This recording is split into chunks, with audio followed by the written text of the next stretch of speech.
On Sunday, the country woke up to the heartbreaking news of the death of one Molo President, or Richard Otieno, or Richard Raymond Otieno, a young man who came from Molo constituency.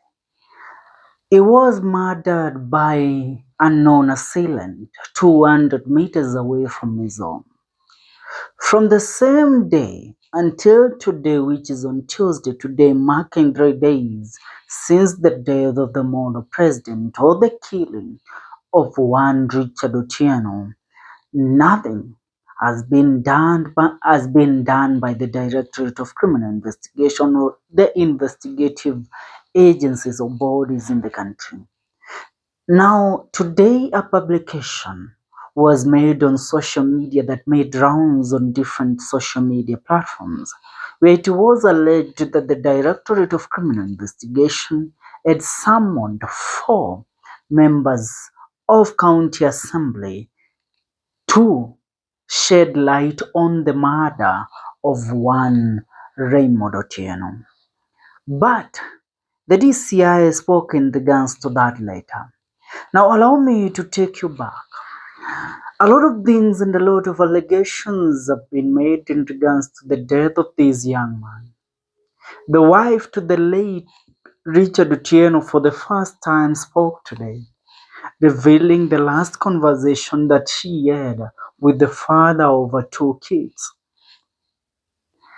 The message that she made broke the heart of many Kenyans, knowing that the 2 little children will not again ever lay their eyes on their father.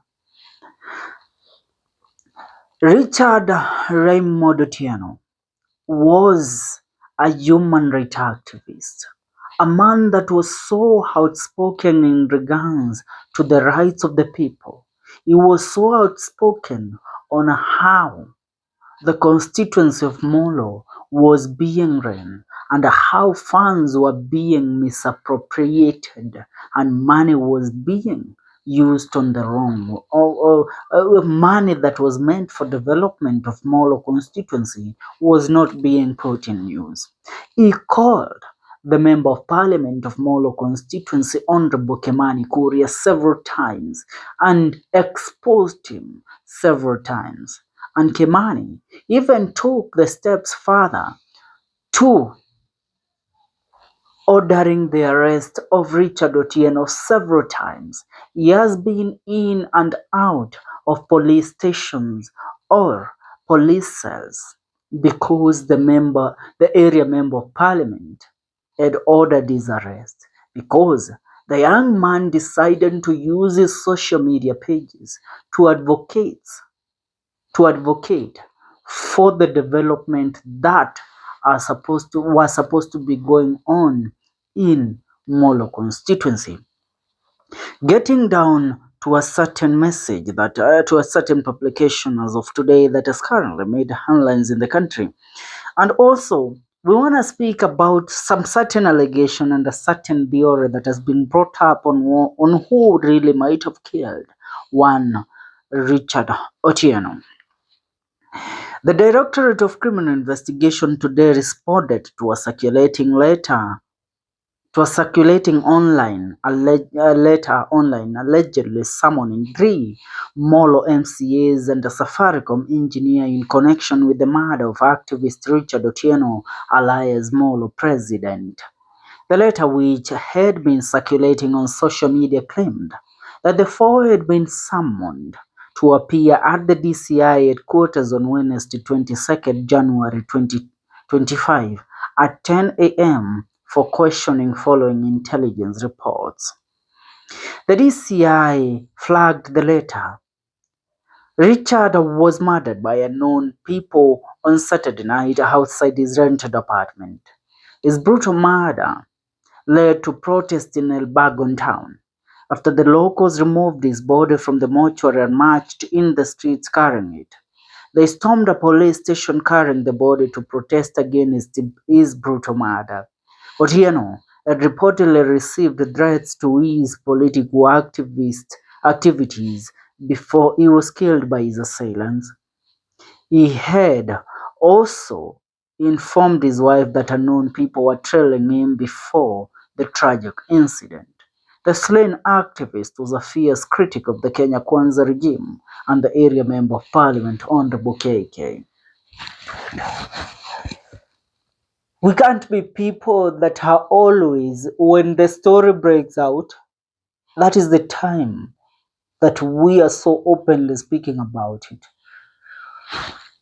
The first 24 hours after news are made public that somebody has been killed, it can't be that is the time that we call for justice to happen. We call upon the investigative bodies to do what they are supposed to do. And then after the 24 hours, that trail runs cold. We can't be such kind of individuals. We can't be people that don't call for, a lot of murders in this country have happened. We have gone on demonstrations, on rampages, calling upon the investigative bodies to do their investigation and to make the findings of their investigations public. But in the 100% of these cases, we have never received an amount of even 2% of the cases where we are told that this and this is what led to the death of this person. And mostly I'm speaking about activists, bloggers, and people who question the regime of the current president of the Republic of Kenya. You know, the wife to Molo Preadent, she said the last message that my husband told me is that there are certain people that he suspected were trailing him. And when he said goodbye, he told me, I love you, and to kiss our children goodnight. But he never made it back home. He was killed before he reached home. It has been a matter of public knowledge on how many people had a bone to chew with this young man. But to our utter surprise, 3 days later, after the outburst that has been ongoing on social media since on Saturday night when Richard Otieno was killed, today is on Tuesday, 4 days later, there is no step that has been taken by the investigative bodies or the summoning. We need to see those people that the people of Molo have been calling out being summoned by the Directorate of Criminal Investigation. Remember, this is a letter of somebody that wants, the letter has been drafted and publicized. Yet the DCI tells us it's a fake letter. A letter purported to be from the National Police Service, where 3 members of parliament and an engineer has been called. Honorable Joseph Ngware MCA Molo, Honorable John Mwangi MCA Turi, Honorable Njuguna Mwaura MCA Elbagon, David Ganga alias Tetemesha. These are the people that were alleged to have been summoned by this letter. But the DCI tells us that this letter is fake.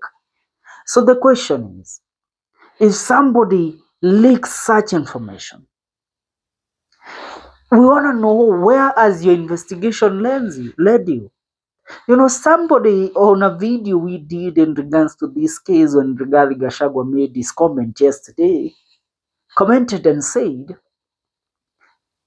that the Molo Member of Parliament was not involved in the murder of this guy.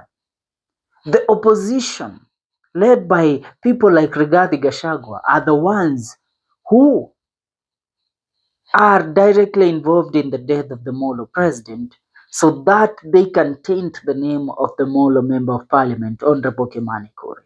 But the question is, where does Gachagua even come in competition with Kimani Korir?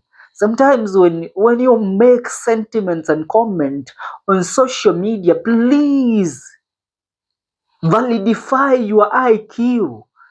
You can't be thinking like a nincompoop and come on just drawing on rubbish on the comment section. Sometimes speak sense. Mm. Yes, we might say that maybe the politicians that are competitors of Honorable Kimani Kuria saw an opportunity that they can take by killing Richard Otieno so that the blame will fall on Honorable Kimani Kuria. But as the blame fallen on this guy, if it's 3 days and no summon and no nothing, no arrest, as the blame fallen on him. So if it was the competitors, even you being a competitor, can you taking a life of somebody for the sake of putting the blame on them, can it be even worth it? I leave it there. But one question I shall really ask. What are our investigative bodies in the country? The Directorate of Criminal Investigation. What are you doing in regards to this case? Where has the investigations reached?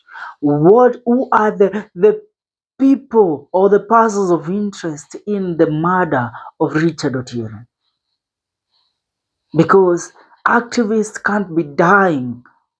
Young Gen Z, young men and women of this country cannot be killed because of questioning or speaking truth to power.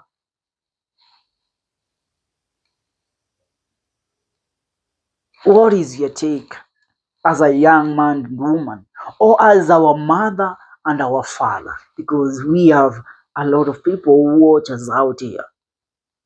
I want to hear your message. Leave your message in the comment section.